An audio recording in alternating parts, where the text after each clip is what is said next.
자, 그러면 이제 그 넘어가기 전에 잠깐 5기 좀 약간 수정하고 넘어갈게요. 교재 중에.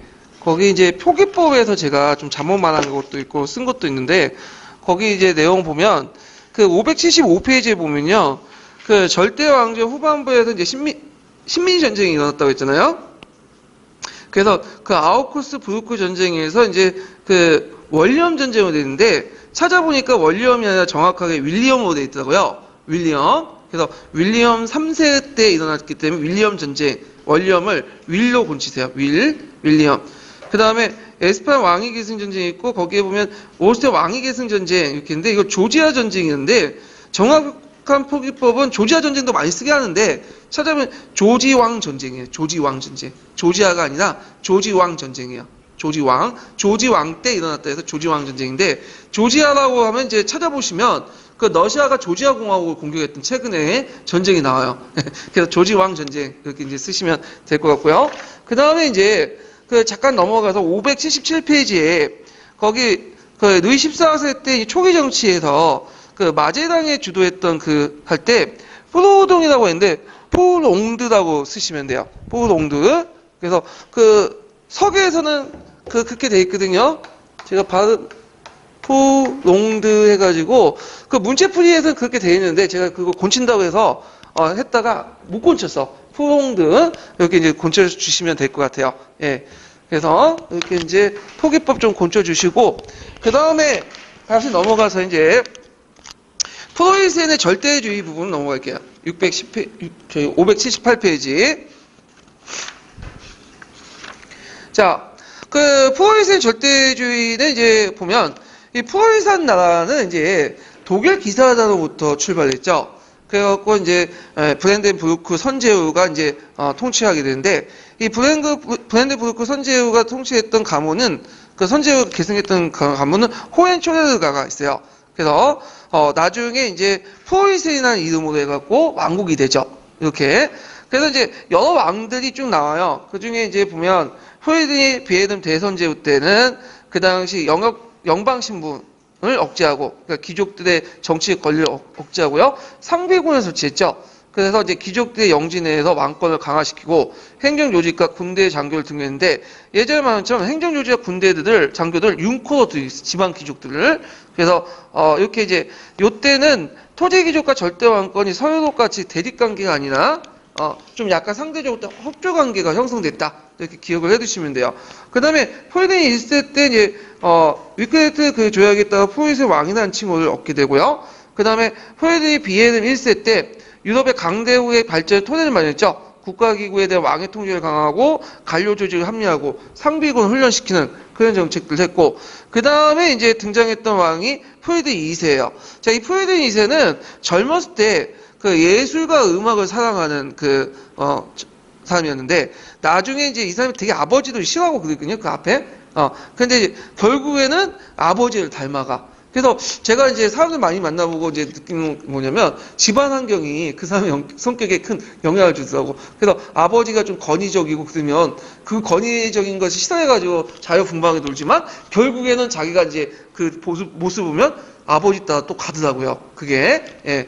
그래가지고 그 포에드 2세를 이제 내용을 볼게요. 자, 포에드 2세는 그 오스트리아 왕위 계승 전쟁과 7년 전쟁을 치렀죠. 그래서 이 오스트리아 왕위 계승 전쟁이 예전에 12년 기출문제에 나왔던 건데 이 오스트리아는 그다음 신성 로마 제국의 황제도 하면서 오스트리아 왕이었어요. 예.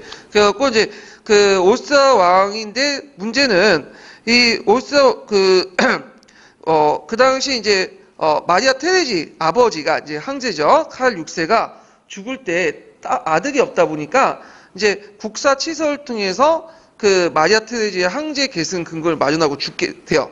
근데 문제는 게르만법에 의하면 이 게르만법은 예전에는 어떤 상속적인 그러니까 정통 간습에 의한 법에 의하면 여자 상속의 황제 계승권이 없어. 그래서 카을 6세가 국사 치서를 통해서 황제 계석을 마련해도 실제로 예전에 간습했던 그런 것들이 없으니까 그냥 포이센이 무시를 해버린 거야. 그래서 마리아 테레지는 황제가 될 수 없다. 그래가지고 결국에는 그때 이제 전쟁을 일으킨 것이 뭐냐면 그 오스트리아 왕위 계승 전쟁인데 말이 황제 계승 전쟁이지만 실질적으로는 그 당시 그 오스트리아가 장악하고 있었던 슐레 지역을 점령하기 위한 거죠. 그래서 이 슐레지안 지역은 어떤 당이냐면 성유공업이 발달했던 지역이고 석탄과 철이 많았어요. 이 석탄과 철이 왜 중요하냐면 이게 많아야지 제철이나 무기를 많이 만들 수 있어요. 그래가지고 거기 점령을 하고 그 과정에서 이제 프랑스, 에스파냐, 바이에른 공국은 프로이센에 가담을 하고요. 영국은 오스트리아에 가담을 하게 돼요. 결과 이제 드레스덴 조약으로 해서 프로이센의 슬레지안 점령을 인정하게 되죠. 자, 그 다음에 이제 이때 오스트리아 왕위 계승 전쟁 때 같이 이뤄졌던 전쟁이 무슨 전쟁이냐면 조지 왕 전쟁이에요. 이것도 좀 건쳐주세요. 자, 조지왕 전쟁인데, 이 조지왕 전쟁에서 이제 그 오스트리아 전쟁과 함께 영국과 프랑스 세 번째 전쟁이죠. 그래서 에이스드 아사페 조약을 맺어서 현상 유지를 결정했다. 이렇게 보시면 돼요. 그래서 이렇게 있고, 그 다음에 이제 그 오스트리아 왕위 계승 전쟁과 7년전 중간에 큰 변화가 일어났는데 이걸 무슨 혁명이라고 하냐면 외교혁명이라고 해요. 그 외교혁명도 나올 가능성은 좀 있을 것 같아. 이게 이제 7년 전쟁 동안 이제 그 반영이 됐는데 원래 이제 그 프랑스하고 러시아는 정통적으로 프랑스와 러시아는 그 누굴 지원했냐면 프로이센을 지원했어. 그리고 영국은 누굴 지원했냐면 오스트리아를 지원했어요. 근데 이게 속 꺾어진 거죠. 그래서 이때 이제 프랑스와 러시아가 이제 프로이센을 버리고 오스트리아 넘어가고요. 영국은 그 당시 이제 오스트리아를 지원을 이제 끊고 프로이센에 넘어가게 돼. 그러니까 이것이 나중에 이제 7년 전쟁의 어떤 구도에 큰 영향을 주죠. 동맹 관계에. 그래갖고 거의 200년 동안 유지됐던 그런 동맹 관계가 뭐냐면 한순간에 180도 바뀌어지는 그런 현상들이 일어나는데 이걸 이제 기존의 정통적인 외교관계가 바뀌는 그런 현상들 유럽사에서는 뭐라고 하냐면 외교혁명이다. 이거 꼭 기억을 해두세요. 명칭을. 자, 그리고 이제 7년 전쟁이 일어났죠. 7년 전쟁은 그 당시 이제 그 전개를 보면 이것도 이제 슐레지안 문제 때문에 일어난 거예요. 그래서 그 당시 이제 그 오스트리아가 이제 여러 국가와 동맹을 맺고 슐레지안을 탄압을 하려고 했고 이걸 방어하는 과정에서 이제 일어났고요. 그 다음에 이 7년 전쟁과 함께 또 영국, 프랑스 간 식민전쟁도 같이 나왔죠. 그게 이제 유명한 7년 전쟁과 같이 난 프랑스 인디안 전쟁이죠. 예, 요거 예전에 기출문에 나왔던 거죠. 자, 그러면 이제 그 과정을 보면 그 당시 프로이센은 상당히 불리했어. 왜냐면 프로이센은 누구의 지원을 이제 영국의 동맹을 맺었는데 문제 영국은 육군이 없죠. 결정적으로 이거는 해군밖에 도와줄 수 없고 주로 이제 육지에서 하기 때문에 싸움을 별 도움이 안 됐어. 다만 재정적 지원만 한 거예요. 근데 거기에 반대편에 있었던 오스트리아군은 다 끌어들이고 프랑스군도 끌어들이고 러시아군도 끌어들이고 하다 보니까 3대1의 싸움이야. 그냥. 그래서 초반에 밀렸어요. 그래갖고 이제 심지어는 그 당시 이제 코네루스 도르프 전투에서 패배를 해서 베르닝 함락 위기까지 있었어요. 근데 때마치 러시아에서 포트 3세가 즉위한 거야. 이 포트 3세는 어릴 때부터 누굴 홍보했었냐면 프리드리히 2세를 되게 좋아했어요. 그러니까 즉위하자마자 이유도 없이 그냥 러시아군을 철수를 하게 돼요. 네, 철수를. 그리고 나서 이제 그 프로이센 강화를 맺게 되죠. 그래서 그것을 이제 역전 삼아서 힘을 모아서 그다음 오스트리아를 격파를 하죠. 그래서 결국에는 후 베르투스크 브루크 조약을 맺게 되고 이 후 베르투스크 브루크 조약을 통해서 프로이센의 슐레지안을 확인하고 전쟁을 종결시켰다. 이렇게 이제 보시면 돼요. 나중에 이제 그 포트 3세 같은 경우에는 그 자기 부인한테 쫓겨나요. 쫓겨나다 죽게 되거든요. 쿠데타 일으켜놔서. 그래서 그때 이제 그 프로이센 3세는 이제 그 에카테리아 그 여왕이 자기 부인이 즉위하게 되는데 뭐 하여튼 그래서 이제 이 후 베르투스크 조약 꼭 기억을 해두시고 우리가 이제 7년 전쟁에서 끝날 때 그 맺어진 것은 그 파리 조약이 아니라 후 베르투스크 조약이에요. 예, 이거는요. 자, 그래서 이 결과는 프로이센은 강대국의 지위를 공고히 여겼다. 예, 이렇게 보시면 될 것 같아요. 자, 그 다음에 식민지 전쟁도 같이 일어났다 그죠? 요 전쟁은 프랑스 인디언 전쟁. 프랑스의 복수형이 프렌치거든요. 프렌치 인디언 전쟁이라고 하는데 이거는 왜 그런 명칭이 붙여졌냐면 그 당시 프랑스가 그 북미 지역의 인디언 부족들과 연합을 해서 영국과 대항을 했기 때문에 그렇게 붙인 거야. 근데 이건 영국의 입장이고 영국도 다른 인디언 부족과 같이 연합해서 전쟁을 했어요. 그래서 이때 이제 그 영국과 이제 프랑스 간 식민지 전쟁이 일어났는데 결국에 이 전쟁에서 누가 이겼죠? 영국이 이겼어요. 그래서 제2차 여기 200년 전쟁이 됐는데 그 오타예요. 예, 100년 전쟁을 고치세요. 100년 전쟁의 최종 승리자가 되었다. 이렇게 기억을 해주시면 돼요. 그래서 이제 그 전쟁 과정을 이제 보면요. 그 다음에 오하이오 지역을 이제 둘러싸고 이제 영국과 프랑스가 대리를 했고, 키백 전투에서 영국군이 승리했고, 그때 프랑스군이 항복을 했다. 그때 이제 그 7년 전쟁, 프랑스 인디언 전쟁 때, 요때 많은 영국군에 들어갔던 그 장교나 사병으로 들어갔던 사람들은 식민지인들이었어요. 그래서 이 식민지인들이 이때 이제 전투나 이런 여러 가지 전략 전술, 영국의 전략 전술을 배우고 나왔죠. 그리고 이것이 나중에 민병대의 원인이 돼. 민병대의 어떤 창세 배경이 되죠. 그리고 우리가 알고 있는 그 조지 워싱턴도 그 7년 전쟁에 참여했어요. 영국군에. 그래갖고, 나름대로 이제 전투 경험 같은 것들이 쌓았던 어떤 배경이 돼요. 이 7년 전쟁이. 그 다음에 이제 그 결과를 이제 보면, 비슷한 시기에 이제 또 인도에서는, 클라이버가 프랑스군을 격파한 전투가 있었죠. 그 무슨 전투예요? 프라시 전투가 있죠. 이 프라시 전투. 그래서 이제 벵골의 가날권을 둘러싸고 이제 싸운 건데 그때도 프랑스군을 격파해서 이때 이제 인도가 누구 넘어가요? 영국에 넘어가게 되죠. 하여튼 이때 이제 프랑스 인디언 전쟁의 결과 파리 조약을 체결해요. 그래서 제2차 100년 전쟁을 종결하게 되는데 주요 내용을 보면 프랑스 식민지였던 캐나다 지역이 누구한테 넘어가죠? 영국한테 넘어가. 영국을 곤치세요. 그래서 이제 영국 넘어가고 그 다음에 미시시강 서쪽의 뉴이지나를 스페인에게 하락을 하죠. 프랑스가. 물론 뉴이지나가 땅이 되게 넓기 때문에 그게 중서부 지역이야 거의. 그 중에 상당수가 이제 스페인에 하락하고 그 중에 일부는 계속 프랑스가 가지고 있어요. 그러다가 프랑스가 나중에 누구한테 팔죠? 미국한테 팔아. 근데 그거는 거기야 말한 것처럼 뉴이지나 부근에 있는 땅만 스페인만 하락을 하는 거야. 예, 이런 거. 그 다음에 이제 이 파리 조약 체결의 결과, 그러니까 7년 전쟁의 결과 식민지 단결 필요성이 형성이 된 거야. 예. 근데 왜 그러냐면 식민지인들이 나름대로 영국을 위해서 피를 흘렸어. 근데 영국이 뭐냐면 도와준 건 하나도 없어. 대가는. 그리고 오히려 세금만 뒤집다 붙죠. 그래서 7년 전쟁 이후에 이제 나중에겠지만 오히려 그 영국이 중상주의 정책을 강화시켜 나가잖아요. 그래서 예전에는 중상주의 정책을 했긴 했지만 그 강력하지 못했어요. 근데 이때부터 원리 원칙에서 중상주의 정책을 하고 가세를 퍼붓고 하니까 이제 이것이 뭐가 되냐? 미국 독립운동의 배경을 제공했다. 예전에 기출과 관련된 한번 나왔죠. 그래서 이런 것도 같이 이제 기억을 해주세요. 그래서 7년 전쟁하고 프랑스 인디언 전쟁과 이 미국 독립 전쟁 이런 게 서로 연결돼 있어요. 예, 그리고 프랑스 인디언 전쟁은 또 뭐와 연결돼 있죠? 7년 전쟁과 연결돼 있죠. 그러면 여기에서 이제 왕조 전쟁 시기 때 조약을 한번 정리를 쭉 해봤어요. 그래서 아우쿠스부르크 동맹 전쟁과 월리엄 전쟁, 월리엄 전쟁은 윌리엄 전쟁이죠. 여기도 월리엄 전쟁이네. 예. 자, 윌리엄 왕 전쟁은 라이스바이크 조약이 있고, 그 다음에 스페인 왕위 계승 전쟁과 그다음 같이 있는 옛여왕 조약, 옛여왕 조약이 된다. 예, 전쟁은 위트헤트 조약과 관련돼 있죠. 그 다음에 올스터 왕위 계승 전쟁, 1차, 2차 슐레지아 전쟁이 또 부르겠는데, 요때는 에스라 샤페 조약, 그 다음 베르진 조약, 드레스덴 조약, 이런 관련됐고, 조지 왕 전쟁이 있어요. 그래서 에스라 샤페 조약이 있고, 그 다음에 외교혁명하고 관련된 게 뭐냐면 영국과 프로이센 동맹과가 바뀌었죠. 이걸 뭐냐면 웨스튼 미스턴 협약이라고 해요. 이게 왜 이렇게 바뀌었냐면, 그 다음 영국은 무슨 왕조였죠? 하노버 왕조였죠? 하노버 왕조.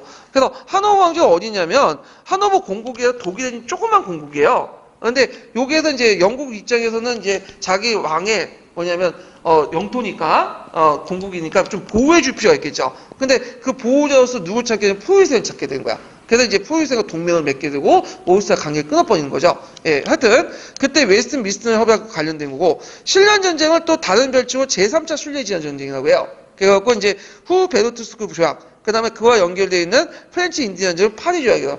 근데 이제 서기에서는 이게 예매하게 마치 이제 7년 전쟁을 끝나고 파리 조약을 맺었다 이런 식으로 이제 기술되어 있는데 거기 보시면 7년 전쟁 때문에 파리 조약 맺은 인만은 없어요. 그래서 기술에서 7년 전에 프렌치 인디언 전쟁을 같이 했기 때문에 그 기술상에서 파리 조약이 언급된 것뿐이야. 예. 그래갖고 그 예전에 한번 시험 문제 낼 때 이게 그 관련된 내용들이 있었는데 하여튼 이런 것도 같이 기억을 해두시면 될 것 같고요. 자, 그러면 그 외에도 이제 포유대 2세 업적을 보죠. 포유대 2세 업적은 뭐 시험 문제 잘 안 나오더라고요. 하여튼 보면 아까 5세 왕위 계승 전쟁이나 뭐 7년 전쟁 해가지고 전쟁을 했잖아요. 전후 복구 사업을 하게 돼요. 그래서 이제 이런 전쟁 과정에서 심한 지역, 전화가 심한 지역에 세금을 면제해주고 농민들에게 농기구와 종자를 무상으로 배급을 시키고요. 그리고 또 운하, 도로, 교량을 건설하고 속택지를 개간하고 새로운 청락을 건설하고 그래서 이주민들을 많이 유치하는 그런 정책들을 이제 했고요. 그 다음에 다른 나라와 마찬가지 중상주의 정책들을 이제 실시했다. 보호관세를 설치하고 수입 억제하고 수출 증대하는 그리고 자급자족에 의한 수입 대체 사업 같은 걸 육성을 하고 이런 것들을 이제 했다. 좀 기억을 해두시고 그때 이제 포유세는 섬유공업과 금속공업이 되게 발달했다고요. 예, 그래서 되게 이제 군대와 관련되어 있는 그런 것들과 이제 공업이 발달됐고요. 그 다음에 또 하나가 이제 사법개혁을 이제 했는데 고문을 제거했죠. 고문 뭐예요, 이거는? 때리고 그런 것들이죠. 육체적으로 막, 이렇게 하고. 그런 것들은 이제 정근대적 형벌제도잖아요. 그래서 서양의 어떤 제도를 받아서 고문을 제거하고, 그 다음 상비군을 증가하고, 그 다음에 제1차 폴란드 분할을 넘어갔어요. 폴란드 분할은 이제 뭐냐면, 1차부터 3차까지 이제 했는데, 이 폴란드가 초창기 때는 되게 강성한 국가였거든요. 근데 나중에 가면, 안팎 위기에 처해져. 그 안으로는 이제 만장일치제라는 어떤 시스템을 만들어가지고 하다 보니까, 통일이 제대로 정책이 운영이 안 돼. 그리고 러시아, 독일 이렇게 양쪽에 치우다 보니까 이제 러시아와 포유세 오스트리아가 이 약해진 폴란드를 나눠갖게 돼요. 1차, 2차, 3차. 그때 이제 참여했어. 그 왜 그 폴란드 분할에 참여했냐면 이 당시에 이제 그 오스트리아, 포유세는 땅이 영토가 어떻게 분할돼 있었어요. 그래서 하나도 합칠 필요가 있었어. 그러다 보니까 중간에는 폴란드 땅들을 모을 필요가 있었거든요. 그러다 보니까 이제 이 과정에서 이제 영토 통합을 위해서 그 당시 제1차 폴란드 분할에 참여했고, 그 다음에 인구 증가, 이제 깼다. 지금도 인구 증가 제일 중요하죠? 이때는 좀 이민들을 받아들인 거야. 그래서 어떤 분은 예멘 난민들 받아들이자는 뭐 상당한 주장도 하고 그러는데, 자, 하여튼, 그런 것도 이제 인구를 증가시켜서 이민자들을 많이 받아들고, 그 다음에 계몽전제 군주 자치했죠. 국가 제1의 공복. 그래서 그 밑에 포유대 2세가 볼트에 보낸 편지. 예전에 기출문제 나왔던 거지요. 그 다음에 계몽사상가들 예우했고, 볼트를 흠모했다고 그래요. 예.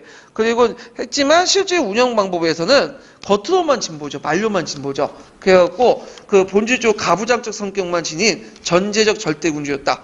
예. 그리고 농노 지배권을 강하고 융코 국가의 근간을 이뤘다. 이런 것도 좀 같이 기억을 해두시면 될 것 같아요. 그래서 그 사람이 이제 계몽 전제군주적인 어떤 그것을 잘 보여주는 게 뭐냐면 젊을 때 이 사람이 반 마키아벨리론을 썼거든요. 마키아벨리는 뭐예요? 군주의 어떤 절대 권력을 강화시키는 거죠.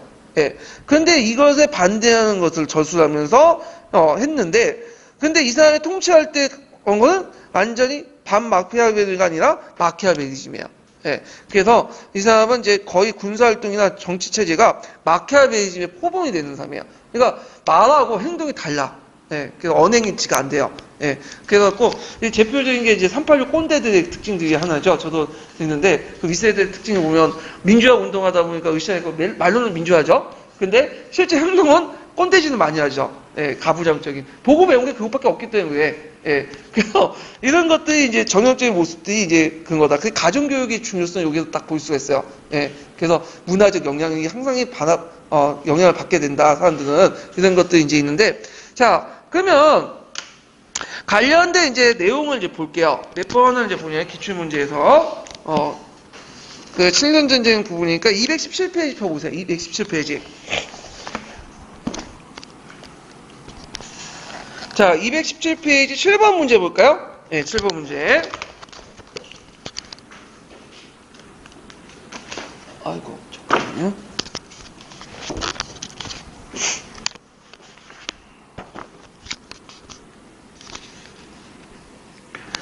자, 미추치 이전쟁에 대한 서수 오는 것은 이전쟁이 끝난 후에 영국의 아메리카 식민지에 대한 태도와 정책이 크게 변했다. 종전의 건전한 방위 정책을 포기하고 식민지의 새로운 가세와 중상주의 통치를 강력히 신시했다. 무엇보다 이 전쟁이 강대한 식민지 영토를 지키는 대규모 군대를 유지하는 데 필요한 재정을 확보하기 위해서이다. 등등 있는데, 이 전쟁은 뭘까요? 7년 전쟁이죠? 예. 그래서 7년 전쟁과 관련된 내용을 이제 쓰시면 되는데, 찾으면 금방 나오죠? 1번이죠? 포유세인이 점령한 순례 제한을 오세아 수복한 데서 시작됐으며, 유럽 바깥에서는 식민지를 둘러싼 영국과 프랑스 간의 전쟁이 있었는데, 이때 식민지 전쟁은 프랑스 인디안 전쟁, 프렌치 인디안 전쟁, 이렇게 쓰시면 돼요. 자, 무적함들을 앞세워서 에스파냐 영국 왕실 응징하기 위해서 시작되었으며, 에스파냐 패배함으로써 영국의 새로운 해상 강국이 일어났다. 요거는 이제 뭐와 관련된 거죠? 카르네전이죠. 이거 관련된 전쟁은 무슨 전쟁이야? 네덜란드 독립전쟁이야. 네덜란드 독립전쟁 때 영국이 지원을 했었죠. 그래서 요것도 시험 문제 나올 수 있으니까 오답은 나왔지만 좀 기억을 해두시고요. 그 다음에 보헤미아 지방의 신교도 탄압을 계기로 일어났으며 유럽 각국의 정치적 이해관계가 얽힌 국제적 정쟁이 확대됐다. 요건 무슨 전쟁이죠? 30년 전쟁이죠. 그래서 보헤미아 전쟁 1기에 해당하죠. 초창기 때. 자, 그 다음에 이제 4번을 볼게요. 4번. 자, 오스트리아 왕위 계승 전쟁의 계기로 일어났으며 유럽 밖의 오스트리아 편에서는 영국이 프랑스와 그 식민 전쟁을 펼쳤다. 자, 요거는 오스트리아 왕위 계승 전쟁인데 이 오스트리아 왕위 계승 전쟁 아까 좀 설명했고 그때 이제 식민 전쟁도 같이 일어났다고 했죠. 그래서 이제 이렇게 식민 전쟁하고 같이 연결되어 있는 그런 전쟁. 그때 식민 전쟁은 무슨 전쟁이죠? 조지 왕 전쟁이죠. 여기 약간 오타가 있네요. 거기 기출 문제 분석에 거기면 조지아 전쟁이 아닌데 조지 왕 전쟁을 군체수세요. 네, 조지 왕 전쟁. 예. 거기 568페이지 기출문제 분석에. 자, 그래서 이제 이런 거 있고, 요때 맺어진 조약도 외워주세요. 에이스 라사페 조약이야. 좀 약간 발음이 하기 어려운데, 예, 그걸 좀 외워두시고. 자, 그 다음 5번을 보면, 왕실과 의회의 대립이 시작됐으며, 쿠노의 지휘하는 위해군이 국왕군을 격파해 청교도의 독재가 실시됐다. 요거는 이제 나중에 언급하겠지만, 쿠노의 이끄는 철기군이 이제 그 왕당파를 격파한 전투가 있죠. 그래갖고 이제 요거는 이제 무슨 전투냐면 네이스비 전투예요. 예, 거기 네스비 전투죠. 네스비 마스톤 모어와 네스비 전투에서 승리했다. 예, 그래서 있고 요런 내용도 좀 기억을 해두시면 되고 요거는 나중에 청교도 혁명할 때 좀 얘기할게요. 자, 그 다음에 뒤에 넘어가고 이제 8번 문제 볼게요. 가에 들어갈 전쟁의 명칭을 쓰고 나조약의 이름을 쓰시오. 이렇게 있거든요. 자, 그래서 이제 제시된 자료는 거기에 이제 가의 결과를 체결 나의 일부다. 이렇게 보는데 일단 이제 제4조 제7조 이제 쭉 보시면 알겠지만 뭐와 관련된 내용이에요? 예, 요거는 파리조약과 관련된 거. 파리조약. 예. 그리고 이제 가에 들어갈 것은 이제 그 파리조약의 그 결과는 프렌치 인디안 전쟁이야. 프랑스 인디안 전쟁. 근데 어떤 분은 이거 7년 전쟁이라고 이제 계속 주장하신 분인데, 7년제 근거가 될 때 서계에 있는 내용 때문에 그런 거예요. 서계가 애매하게 적어놨거든요. 예. 그렇지만 다른 책을 이제 같이 교차 분석을 하면, 이건 프렌치 인디안 전쟁밖에 답이 안 나와요. 예. 근데 이제 거기 들어가신 교수님이 그 답을 뭐라고 적어놨냐면, 7년 전쟁을 답을 적어놨다가, 나중에 이제 이게 문제가 생긴 게 프렌치 인디안 전쟁 복수 전쟁을 했다고 그래요. 예. 그 교수님이 좀 약간 문제가 있는 것 같아요, 좀. 약간. 그래서 아무리 그래도 그렇지, 자기 전공 분야는 아니라고 해도, 서계에 있는 내용을 좀 좀 비판적으로 보고 하셔야 되는데, 서계를 그대로 뺏겨가지고 문제를 내놓고는, 보니까 나중에 잘못된 거 알고 또 거기에다가 유사답안에서, 그 프렌치 인디안 전쟁의 답을 적어놨다고 하는데, 하여튼, 명확하게는 프렌치 인디안 전쟁이다. 이렇게 보시면 돼요. 예. 교수님도 다 아는 건 아니에요. 예, 그런 걸 좀 아시고요. 자, 그렇지만 여기에서 알 수 있는 것은 그 출제 교수님들이 항상 뭘 들고 다닌다? 서계는 들고 다닌다. 서양사 계로. 예, 그래서 서양사 총론 강의 그걸 강좌 이런 거 보신 분들 보면 거기 개론을 무시해버리고 참 답답해. 강의 보시는 분들 보면 참 답답해 죽겠어, 하여튼. 예. 무슨 신념을 가지고 그렇게 보고 앉아있는지 모르겠는데, 모강사가 그렇게 보라고 강요했는지. 하여튼 근데 대부분은 개론책에서 내요. 예. 이 개론이 썩어 빠졌다, 안 맞다, 막 욕해도 어쩔 수 없어. 그래서 저도 지금 중학교 시험 문제 내는데 그 교과서 내서 그래 내거든요? 서로 답답하고 어쩔 수 없어요. 안 내면 어떻게 해? 민원이 들어오거든, 막. 들도 볶아, 그냥. 그래서 제가 이제 요번에 그대로 내줬더니 애들이 너무 잘 만들었다고 시험 문제를. 근데 내 입장은 전혀 못 만들었거든. 예. 근데 얘들 입장은 그게 교과서 그대로 내는 게 좋은 것 같아. 마찬가지로 이제 인고생 입장 서계는 이제 바이블로 해가지고 공부를 해두셔야 되는. 예. 자, 그 다음에 이제 하여튼 이렇게 있고 총괄평가를 좀 볼게요. 총괄평가. 예. 총괄평가. 총괄평가를 보면 214페이지 6번 문제 볼게요. 214페이지.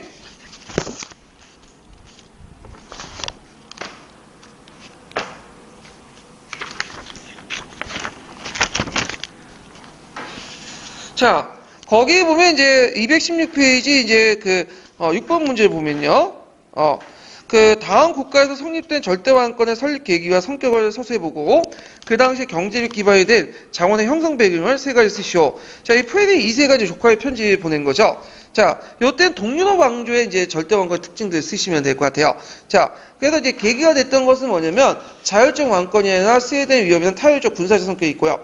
요때 재판 농조리와 관련된 것들인데 재판 농조에 가는 거는 이제 서계에서는 간단하게 돼 있고 그 원인에 대해서는 서양사 강의의 내용이 좀 있어요. 그래서 토지가 넓은 데 비해서 노동력이 희소하기 때문에 노동 비용이 높았고 그래서 영국과 프랑스에서는 노동시장에서 값싸게 구할 수 있었죠. 노동력을. 그렇지 못하기 때문에 농민들 예속화 시켰고요. 두 번째 도시의 미성숙 때문에 도시 도망간 노비들이 수용하지 못했다는 것, 노비들을. 그래서 서양과 대조적인 형상이 있고, 서유럽보다 동유럽이 농민들의 세력이 약화됐다. 이런 것들 이제 쭉 쓰시면 돼요. 자, 그 다음에, 볼게, 이제, 220페이지.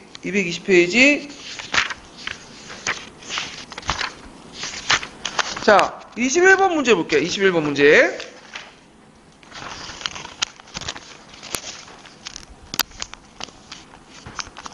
자, 다음 가에 들어갈 말 써보고 니은 전쟁 시기의 기획과 관련된 식민 전쟁을 말해보시오. 자, 여기 보면 이제 그 올세 왕위 계승전이 끝난 뒤에 1748년 신년전이 쭉 있고 거기에 이제 가가 있죠. 여기에 국제관계 변화가 일어나죠. 200년 때 동맹가가 완전히 변화가 일어나죠. 180도 바뀌어지잖아요. 이걸 무슨 혁명이 나오죠? 외교혁명 이렇게 쓰시면 되고 거기에 이제 영국은 해상과 식민지에 프랑스가 대입했고 7년 전쟁 때 그 식민지 전쟁은 프랑스 인디안 전쟁 또는 프렌치 인디안 전쟁 이렇게 답을 쓰시면 돼요. 자, 그 다음에 227페이지 36번 문제 볼게요. 자, 이 36번 문제는 한번 이때 왕조 전쟁들을 한번 정리 삼아 제가 만들어놨는데, 자, 여기 이제 다음 가와 나에 들어갈 조약의 명칭을 각각 써보시오. 자, 가 조약에 들어갈 것은 뭘까요? 위트레이트 조약이죠. 위트레이트 조약. 예. 그래서 이제 스페인 왕위 계승 전쟁, 옛 여왕 전쟁 이렇게 쓰시면 되고, 그 다음에 이제 여기에서 이제 나 조약에 들어갈 것은 후 베르투스크 부르크 조약이에요. 예. 파리 조약이 아니라. 그래서 이제 후 베르투스크 부르크 조약 이렇게 이제 쓰시면 돼요. 자, 그 다음에 이제 넘어가서 오스트리아 정치를 보죠. 자, 이 오스트리아는 누구 가문이 지배했던 국가죠? 합스부르크가 지배했던 국가죠. 거기에서 역대로 이제 신성로마 제국의 황제도 같이 겸하고 있었는데, 그래서 이제 이 오스트리아는 오늘날 오스트리아 아니에요. 지금은 조그만 내륙 국가잖아요. 근데 그 당시에는 오스트리아가 되게 컸어. 그래갖고 지금의 오스트리아뿐만 아니라 어디까지 먹고 있었냐면 헝가리 지역, 보헤미아, 몰라비아, 그 다음에 이제 일부 유고 지역 있죠. 그런 지역까지 이제 먹고 있었어요. 그러니까 다민족 국가야. 다민족 국가. 예. 그래서 독일어를 사용하는 지역도 있지만 비독일권도 많아요. 예. 그래서 이제 오스트리아는 항상 뭐에 이제 민감할 수밖에 없냐면 민족주의가 민감할 수밖에 없어. 왜냐면 다민족 국가다 보니까 민족주의가 한번 불면 어떻게 되는 거야? 다들 독립하겠다고 들고 일어나겠죠. 자, 하여튼 그래서 오스트리아는 이제 그 당시 그 마리아 테레지 여제가 있는데 이 마리아 앙뚜아네트 여러분들 아시죠? 마리아 앙뚜아네트 누구의 부인이죠? 루이 16세. 그 마리아 앙뚜아네트의 어머니가 되는 사람이 마리아 테레지예요. 그래서 이 사람은 이제 그 왕이 즉위하는 과정에서 이제 포유색의 술레지안 땅, 요충지, 노즈전 땅을 이제 먹게 상실되게 되고요. 그 다음에 이제 그 요제프 2세가 있어. 그 아들. 이 요제프 2세 오스트리아 계몽 전쟁의 군주거든요. 그래서 내전 개혁을 해가지고 농노제를 폐지하죠. 그래서 왕령지에서는 자유운동의 지위를 상승시키고, 그 다음에 중앙집권 강화를 시도를 해요. 근데 그게 제대로 안 됐어. 왜 안 됐을까요? 이거는 이민족들이 너무 많기 때문에, 그 주변에. 그 소수민족들이나 여러 민족들 구성한 다민족 국가이다 보니까 많은 한계에 부닥쳤다. 그래서 이 오스트리아는 영토가 또 분산돼 있었고 다민족 국가다 보니까 국가 통합이 어려웠고 특히 민족주의 확산에 되게 경계를 했던 나라죠. 그래서 이제 그 당시 메테르니도 어떤 사람이 오스트리아 출신이죠. 그래서 민족주의 막으려고 했다. 결국에는 뭐야? 막지 못하고 무너지게 되죠. 예. 그래서 이런 것도 이제 같이 기억을 해두시면 될 것 같아요. 오스트리아. 그 다음에 러시아를 보자. 러시아는 예전에 이제 그 모스크바 대공국이 있었죠. 그래서 2반 3세, 뭐 2반 4세 이런 왕들이 있었는데 이런 왕들이 이제 폴란드의 침략을 받고 이제 쇠퇴하게 돼. 그래서 이때 이제 그 등장했던 왕조가 노마노프 왕조예요. 이게 러시아의 마지막 왕조인데 이때 이제 2반 4세가 죽고 나서 그 당시 제2계승은 혼란을 하게 되죠. 그리고 신귀족과 구귀족 간의 어떤 갈등이 일어나고 농민도 반란이 일어나고 막 질서가 일어나고 외부에는 또 폴란드가 공격해오고 그래서 이제 그걸 수습하는 과정에서 이 노마노프 왕조가 등장을 하게 돼요. 그래서 이때 이제 구귀족을 몰락시키고 이제 새로운 신흥귀족들이 이제 등장하게 되고 이 과정에서 농노제가 강화돼. 그래서 서유럽에서는 농노제가 붕괴할 때 노마노프 왕조는 등장하는 과정에서 뭐가 강화되겠다? 거꾸로 농노제가 강화된다. 그리고 자연농민들이 몰락을 하게 되고요. 그 반동 현상도 일어났다고 보시면 돼요. 자, 하여튼 이렇게 했는데 그러면 이제 러시아에서 유명한 왕이 이제 두 명이 있죠. 누구와 누구죠? 포트로 대제하고 에카테르 2세죠. 그래서 이제 이 포트로 대제를 볼게요. 이 포트로 대제는 나이가 어려서 즉위를 했어요. 상당히. 그래서 초기 때는 그 이복 누나가 있었는데, 이복 누나가 이제 소피아가 있었는데, 소피아가 그 당시 친위대들 이제 지지를 받으면서 섭정에서 실권을 장했어. 그러니까 이제, 근데 이 소피아가 친위대를 이제 통제를 못하고 하니까, 나중에 포트로가 이제 친위 쿠데타를 일으켜서 그 이복 누이를 저기 수도원으로 유폐시켜버리고, 친위를 해체시켜가지고 자기가 정권을 완전히 장악을 해요. 자, 이 포트로 대제 때의 러시아는 아시아적 성격이 되게 강한 후진 지역이었죠. 왜 그럴까요? 몽골족의 침해를 받아서 한나 100년 동안 아시아, 몽골족의 지배를 받았잖아요. 키차쿠 왕국이라고. 그러다 보니까 그런 유풍들이 남아있었고, 그리고 한동안 이제 유럽세계 저축도 없었고, 그 다음에 또 발티해 연안 쪽으로 나가려고 하니까 스웨덴과 폴란드가 유럽 진출 막고 있었어요. 지금은 스웨덴, 폴란드 하면 러시아하고 상대가 안 되죠. 근데 그 당시에는 이 스웨덴이라는 나라가 강대국이었어요. 독일이나 러시아를 막고 있었거든요. 예. 그 스웨덴이 그 당시 이제 노르웨이도 먹고 핀란드를 상국과 한때는 통합하는 통합 왕국을 만들 정도 강력한 왕국이었어요. 이 왕국이. 자, 그래서 이제 나중에 이제 포트로 대제가 스웨덴과 두 번에 거쳐서 전쟁을 하죠. 북방 전쟁이라고. 자, 그래서 이제 이런 것도 있었고, 그다음에 초기 정책은 이제 투르크와 이제 전쟁을 했는데 이때 이제 그 투르크에서 이제 전쟁을 했다가 실패를 하게 되죠. 예. 그래서 자존심에 많은 해소를 입히게 되고, 그래서 이 아조포를 이제 뺏었지만, 외세의 관찰로 해갖고 이제 가입을 해서 이제 실패하게 되고요. 그래서 이제 이 사람이 또 유럽사회에서 한번 견학을 했어. 자신의 신분을 속이고, 그리고 앞에 온 것처럼 이제 그 친위대가 이제 스트레치라고 했는데, 이걸 해산시키고요. 예, 등등등. 그래갖고 이제 이런 정책들을 했고요. 그 다음에 러시아 근대화를 착수해 서유럽화 정책을 했죠. 그래서 생활 풍습과 서유럽을, 하는데 생활과 풍습이 서유화시키고 유럽식 교육을 보급시키고 서유럽의 기술자를 초빙하고 유학을 하고 학소를 설립했다. 그러니까 대표적인 게 이제 러시아 사람들이 동양의 풍습대로 뭘 가지고 있냐 수염을 깎았어요. 수염을 기르고 있는데 남자들 수염을 다 깎아버린 거야. 서양에서 수염을 안 깎는다 해가지고 그래서 수염을 깎아버린 거야 다들. 예. 그래갖고 이런 식으로 했고 그 다음에 이제 만약에 수염을 기르면 수염세를 받기도 해요. 예. 그리고 이제 귀족 부인들에게 연회장 갈 때는 가슴이 팬 서구식 복장을 이렇게 하도록 했어요. 예전에 가슴을 펴지 못하도록 했거든요. 이렇게 이제 별것도 아닌 건데, 그리고 그 러시아 왕실에서는 러시아어를 쓰지 못하게 하죠. 뭘 쓰죠? 불어를 써요. 불어. 예, 이런 식으로 이제, 그 프랑스의 궁중문화도 받아들이고, 자, 하여튼 이런 식으로 중산주의 정책에 선진기술 도입해서 산업 육성책, 러시아 경제를 유럽의 경제 편입시키려 했다. 특히 러시아가 진출하려면 발트해가 필요했어요. 왜냐하면 북방 쪽에 있는 건 그 뭐예요? 북극과 관련 이렇게 부동항이 많잖아요. 그래서 유럽 쪽으로 나가면 서방의 창고로 없게 해서 발트해가 있는데 이 발트해 나가려고 하니까 누가 딱 가로막고 있는 거예요? 스웨덴이 가로막고 있는 거죠. 그래서 스웨덴하고 두 번에 걸쳐서 북방 정쟁을. 그래서 결국에 1차 때는 패했지만 2차 때는 이겼죠. 그래서 이제 발트해 연안 지역을 얻게 돼요. 에스토니아 지역이나 이런 지역들을 얻게 되면서 이제 승리하게 되고, 요 전령에서 얻은 지역에 그 뭐냐면 서방의 창고의 역할을 하는 새로운 신흥 도시를 만들죠. 계획 도시를. 이게 이제 그 유명한 성페트로부르크죠. 예, 성페트로부르크. 그래서 이 성페트로부르크에는 스웨덴 빼앗은 땅을 바탕으로 해서 만든 계획 도시예요.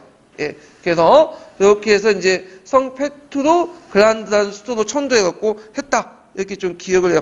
원래는 성페트로부르크예요. 근데 부르크란 말 자체가 독일어잖아. 그러니까 이제 나중에 곤쳤어. 그래서 성페트로 그란드로 곤친 거야.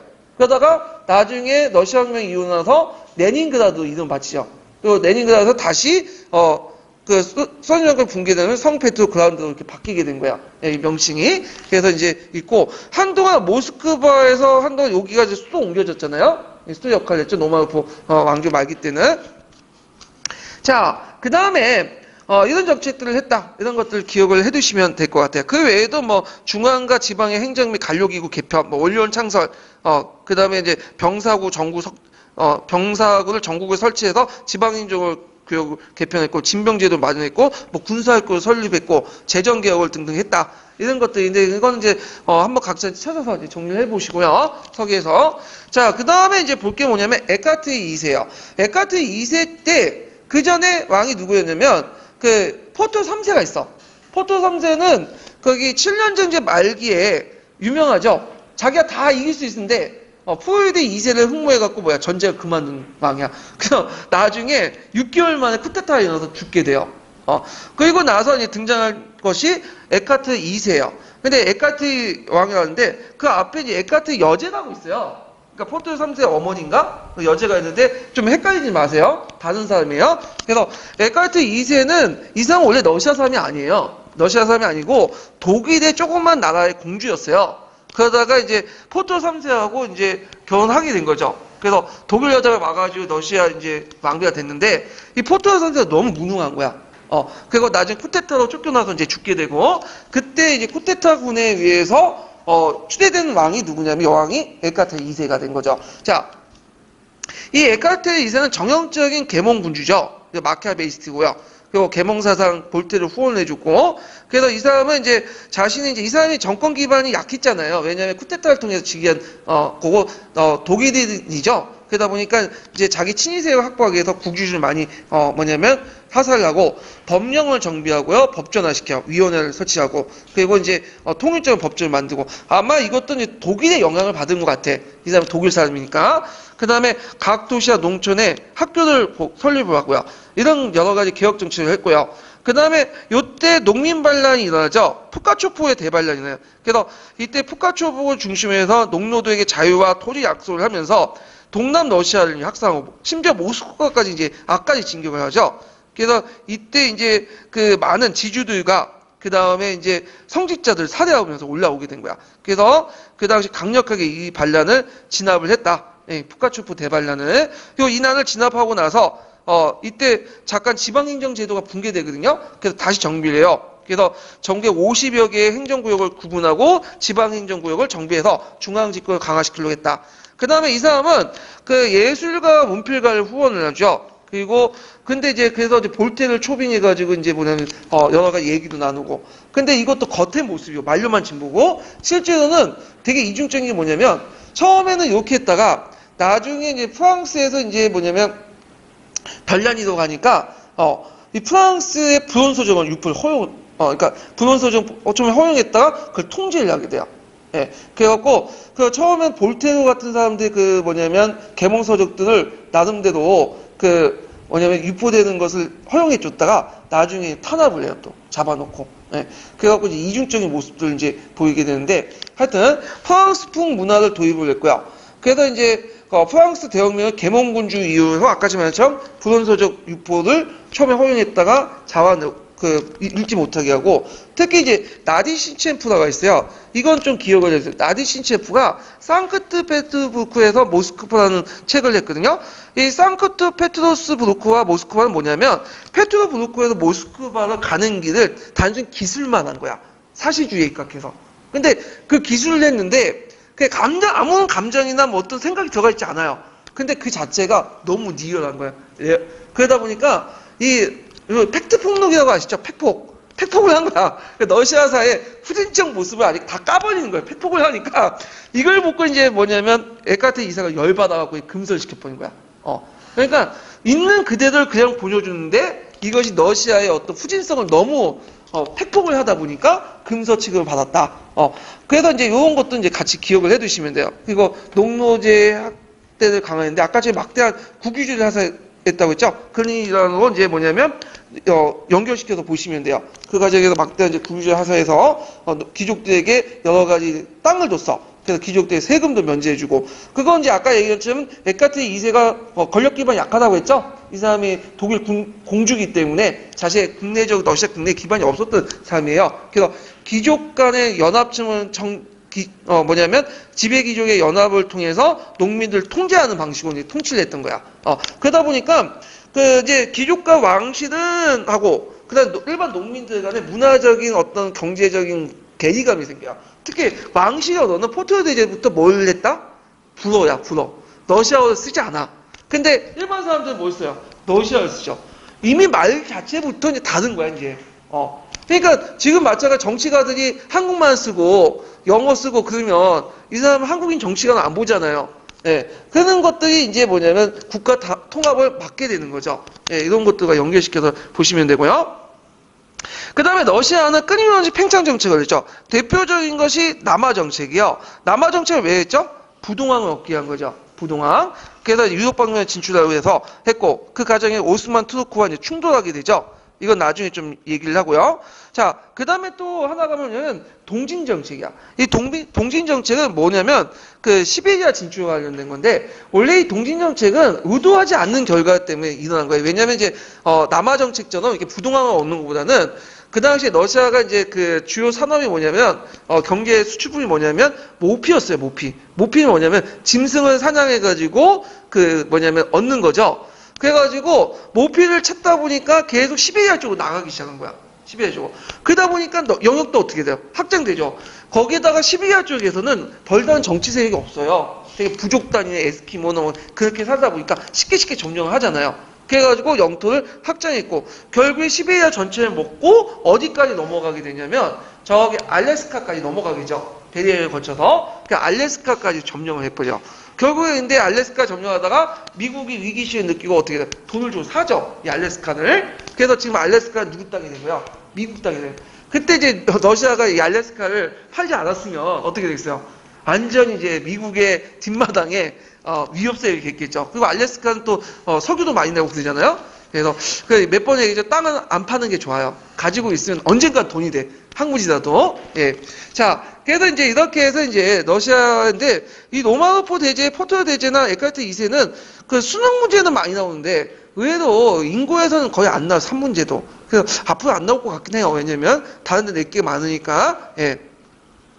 그래서 이제 이렇게 있고, 그 다음에 이제 17세기에서 18세기 때 유럽 문화의 사상을 이제 볼게요. 자, 여기 이제 보면 요 시기 때는 이제 17, 18세기 때, 16, 17세기 때는 이제 전반적으로 자연과학도 발달했고, 합리주의도 등장했고, 기계론적 세계관 이런 것도 있고요. 그 다음에 뭐 우리가 알고 있는 왕권 신술, 중상주의, 그 다음에 우리가 사회계약설 이런 것도 요 시기에 해당하죠. 자, 그러면 이제 그때 문화의 특성을 이제 볼게요. 요걸 이제 보기 전에 그 당시 중세시대부터 의 지적 흐름을 좀 볼 필요가 있어요. 자, 먼저 11세기 때 아리스토텔레스 철학이 들어오죠. 특히 유명론, 개별적 사실들 강조하는 이런 것들이 이제 뭐냐면 중세 말기 때 이 오콤이라든지 노조 베이커 같은 사람들 낳게 돼요.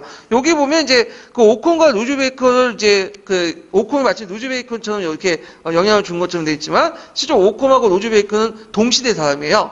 그래서 그 당시에 이제 로즈 베이커가 좀 앞서 있는 사람이거든요. 그래서 이걸 좀 표가 약간 동시대도 해석해서 보시면 될 것 같아요. 오컴이 노조 베이컨의 연화 중이 아니라 동시대의 사람입니다. 그래서 오컴은 철학적으로 개별적 인식을 강조했고, 그 다음에 또 아리스토텔레스의 유명된 연화를 받은 노조 베이컨은 개별적인 사실의 관찰을 강조하죠. 이런 것들이 뭘 낳게 하냐면 17세기 때 과학혁명을 낳게 돼요. 자, 과학혁명이라는 것은 이제 뭐냐?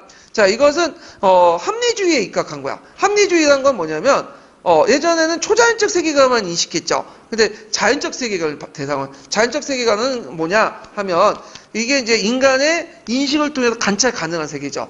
그래서 이 세계는 보편적 법칙이 있고 자연 세계에서는 이 보편적 법칙을 알면 뭐죠? 보편적 법칙을 알면 인간의 삶은 좀 더 윤택을 할 수 있다. 이런 인식이 합리주의인데, 자, 요게 이제 합리주의 사상이 어느 과학혁명이 나왔고, 그리고 나서 이 보편적 법칙을 자연법이라고 생각을 했고요. 자, 그래서 이제 있고, 그 과학혁명 인식론에는 이제 나중에 합리론, 경험론, 감론론이 있어요. 그리고 과학혁명에 깔려있는 그런 세계관은 기계론적 세계관, 이신론 있죠. 이거 나중에 얘기하고요. 자, 그러면 자연세계도 어떤 보편적 법칙이 있으면 사회세계에서도 뭔가 보편적인 법칙이 있지 않느냐. 그래서 이것이 이제 18세기 때 사회개혁론으로 이렇게 넘어가요. 그래서 계몽사상을 낳게 되고 사회과학이 발달되고 이것이 또 프랑스 대혁명과 또 연결이 되죠. 그래서 이런 이제 지적 흐름, 근대적 세계 형성을 이제 같이 보시면 될 것 같아요. 자, 그러면 여기에서 이제 17세기 때 과학혁명의 밑바탕이 되는 기계론적 세계관과 그 밑에 있는 종교관인 이신론에 대해서 한번 얘기해 볼게요. 요거와 관련돼서 이제 예전에 뉴턴과 관련돼 갖고 한번 시험 문제 나왔는데, 자, 기계론적 세계관은 뭐냐면 17세기 때 이제 풍부했던 세계관인데, 이 세계를 이제 어떻게 생각하면 일단 신격을 이제 볼게요. 이신론을 이제 먼저 설명하고 기계론적 설명을 할게요. 요 이신론부터 설명하죠. 이신론은 뭐냐면 인격신과 대비되는 개념이에요. 인격신. 자, 보통 우리가 인격신앙을 보면 신의 이제 모습을 어떻게, 신을 뭘로 보죠? 인간의 비슷한 존재로 봐요. 인간처럼 뭘 가지고 있는, 감정을 가지고 있어요. 분노도 하고. 그래서 인간처럼 감정과 분노와 이런 것들 정서를 가지고 있기 때문에 인격신을 가지고 있는 사람, 신이 만약에 자기 외에 다른 신을 섬겨요. 그럼 어떻게? 질투가 나겠죠. 분노가 나겠죠. 그러면 어떻게? 처벌을 내리잖아. 그리고 자기를 위해서 이제 뭐냐면 좋은 일을 많이 해줘. 그러면 어떻게? 칭찬을 내리죠. 그래서 복을 주죠. 네. 그래서 상법이 명확해. 도덕적 판단을 해. 이게 인격신이에요. 그래서 보통 이제 구약성서나 신약성서에 나오는, 특히 구약성서에 나오는 야훼라는 모습이 다 인격신의 전형적인 모습이죠. 예. 그 다음에 그리스 신화에 나오는 것도 다 인격신이에요. 그래서 전형적인 인격신적인 인간의 모습을 띠고 있는 게 신의 모습인데, 이신론에서는 인격신을 안 믿어. 신을 뭘로 생각하냐면 제1의 원칙, 원리라고 생각해요. 그러니까 성리학에서 말하는 이와 기처럼 생각하는 거야. 그리고 신은 이 세계를 일단 만들어놨어. 만들어놨어. 그래서 이제 일단 우리가 기계를 만들면 기계가 이제 만든 프로그램에서 지멋대로 움직여요. 자동적으로. 마찬가지로 신이 만든 그 프로그램에 의해서 그냥 움직여지는 거야. 신에 대해서 거기에서 뭐 개입을 하거나 도덕적 판단도 안 해요. 왜? 이 사람은 인격신이기 때문에. 인격신이 아니기 때문에. 하나의 원리와 원칙이기 때문에. 그리고 신조차도 거기에 종속이 돼 있어요. 그래서 이제 이게 이신론의 주요 내용이에요. 근데 이신론은 그 당시에 잘 보면 무신론하고 비슷해. 신이 없다는. 근데 17세기 때 마녀사냥이 행행할 때 자기가 무신론자라고 외치면 어떻게 돼? 자기도 마녀라고 지켜가지고 죽을 수가 있죠. 그러니까 많은 과학자들은 속으로는 무신론자지만 대놓고 얘기할 수 없으니까 뭐라고 얘기해요? 이신론이라고 한 거야. 이신론. 그리고 그 이신론 바탕이 됐던 세계관이 뭐냐면 기계론적 세계관이에요. 이해되시겠죠? 그래서 그 당시에 이제 과학자들은 이런 식으로 얘기를 하죠. 이제 내가 사물을 관찰하고 어떤 법칙성을 추구하는 거는 뭔가 신에 도전하는 게 아니라 뭐다? 신이 만들어놓은 질서, 원리를 찾는 거다. 이런 식으로 얘기를 하는 거예요. 예. 그렇지만 실제로는 그 무신론자들 그렇게 얘기를 하는 거죠. 예. 과학자들 거의 대부분 무신론인데, 문제는 그 요번에 시험 문제 나온 그 예전에 그 누구야? 갑자기 생각이 안 나네? 이 사람이 유명한 사람인데 갑자기 생각이 안 나. 예. 자, 그 당시에, 뉴턴, 맞아. 뉴턴은 좀 특이하게 나중에 얘기했지만, 이 사람은 이제 기계론적 세계관 가지고 있어요. 근데 이신론자는 아니야. 그러니까 이제, 신이라는 사람은 인격신을 생각을 해요. 이 사람은. 근데 이 사람이 일종의 프로그램 만들고 평상시에 자유롭게 움직여. 그렇지만 신이 간섭할 때 뭐야? 딱 얘가 보기에 안 좋다 생각하면 간섭을 해버리는 거야. 그래가지고 이제 통제를 하는 거죠. 그래서 기계론적 세계관을 가지고 있지만 이 뉴턴 특이하게 이신론자가 아닌 사람이에요. 얘는 아주 특이한 독특한 경우인데, 예. 자, 그렇지만 그 당시 17세기 과학혁명 당시에는 그런 사고방식을 전반적으로 가지고 있다. 기계론적 세계관과 이신론이 서로 연결돼 있고요. 그 다음에 18세기 때 뭐 계몽사상 다 그런 생각을 가지고 있었어요. 예. 그리고 이 사람들의 이제 특징은 또 뭐냐? 종교적 간용을 외치죠. 왜냐하면 신이라는 존재는 인간이 아니죠. 그렇기 때문에 인간적 감정이 없죠. 예, 그 하나의 원리고 법칙이기 때문에 우리가 종교를 뭘 믿든 간에 뭐 이슬람을 믿든 뭐 기독교를 믿든 그리스 종교를 믿든 그 안에는 신의 보편적 법칙 다 들어가 있는 거야. 그래서 보편적이고 어떤 성격을 갖고 있고 그러니까 신이 어떤 감정이 없기 때문에 자기 외에 다른 신을 믿는다고 해서 분노할 필요 없죠. 예. 그래서 이런 이신론을 주장했던 사람들은 종교적 간용, 다른 문화의 어떤 개방적 태도를 가지고 있다. 이런 것도 이제 같이 기억을 해두시면 돼요.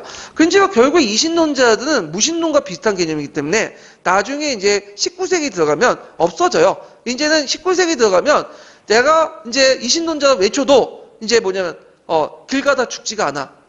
그러니까 이제 신이 죽었다고 하죠, 니체는.